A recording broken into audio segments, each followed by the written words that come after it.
On va s'intéresser aujourd'hui au BTS métier de la mesure, une formation qui pourrait bien être la réponse si l'on cherche une voie concrète, très recherchée et qui est vraiment au cœur de l'innovation.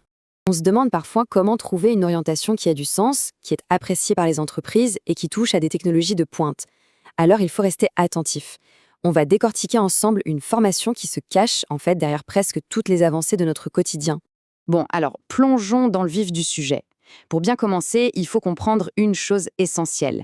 La mesure est absolument partout. Oui, oui, dans un smartphone, dans la voiture électrique de demain et même dans la qualité de l'air qu'on respire. C'est la base de tout. Pensez-y une seconde. Pour construire un avion plus sûr, pour développer une batterie de voiture plus performante ou pour s'assurer qu'un médicament est vraiment efficace, quelle est la toute première étape ? Eh bien, il faut mesurer. Et mesurer avec une précision extrême. Sans une mesure fiable, pas d'amélioration, pas de contrôle qualité, pas de progrès possible. C'est aussi simple que ça. Alors, qui sont ces fameux experts de la mesure ? C'est justement le rôle du technicien supérieur qui sort de ce BTS. Son savoir-faire repose sur une science bien particulière qui garantit que tout est fiable, la métrologie. Le cœur du réacteur, c'est ça, la métrologie. Attention, ce n'est pas juste prendre une mesure. C'est bien plus que ça. C'est toute la science qui permet de s'assurer qu'un résultat est juste, qu'on peut le répéter et qu'on peut lui faire confiance, peu importe qui fait la mesure ou avec quel appareil. C'est la science de la rigueur par excellence. J'aime bien cette image du traducteur. Elle est très juste. Le technicien, il va capter une information du monde réel, ça peut être une température, une pression, une dimension, et il la transforme en une donnée numérique ultra précise. Son rôle, c'est de s'assurer que cette traduction est parfaite, qu'il n'y a aucune erreur, pour que les ingénieurs et les chercheurs puissent prendre les bonnes décisions derrière. D'accord, mais comment on devient cet expert ? La formation est très bien pensée, elle repose sur une structure très claire. En fait, elle est bâtie sur 4 grands piliers professionnels, qui couvrent toutes les facettes du métier. Ces 4 piliers, ce sont un peu les 4 grandes missions qu'on apprendra à maîtriser. De l'idée de départ jusqu'à la présentation des résultats, on apprend à gérer toute la chaîne. Regardons ce que ça donne avec des exemples concrets pour chaque pilier. Premier pilier, la conception. Ici, on n'est pas juste un utilisateur d'appareil. Non, on analyse d'abord le besoin, on choisit les capteurs les plus adaptés, les bons logiciels, et on imagine toute l'architecture du système de test pour cette fameuse batterie. C'est vraiment la phase de réflexion, la stratégie. Ensuite, pilier numéro 2, la réalisation et l'analyse. Là, on met les mains dans le cambouis. On est aux commandes, on installe tout, on lance les essais, on récupère des milliers de points de données et on commence à les décortiquer pour voir s'ils correspondent à ce qu'on attendait. Troisième pilier, la gestion des instruments. Et ça, c'est crucial. Parce qu'un appareil qui est mal réglé, eh bien, toutes les données sur la batterie sont fausses et le projet tombe à l'eau. On devient donc le garant de la justesse de la mesure. On apprend à vérifier, à calibrer et à entretenir tout un parc d'équipements de pointe.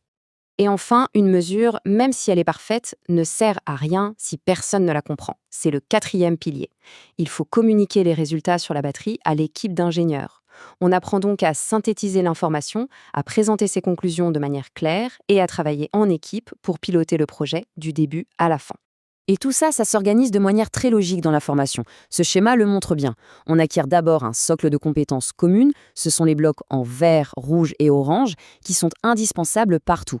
La métrologie, bien sûr, l'informatique, le traitement du signal, et par-dessus ce socle, on peut se diriger vers une expertise dans un des 3 grands domaines en violet, soit les mesures pour l'industrie, soit celles pour l'environnement et la santé.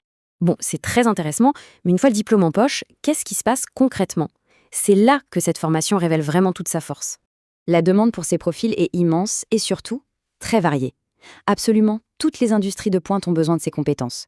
Qu'on soit passionné par les avions, l'énergie verte, la santé ou l'agroalimentaire, il y a une place pour un spécialiste de la mesure. C'est une compétence clé qu'on peut emmener partout.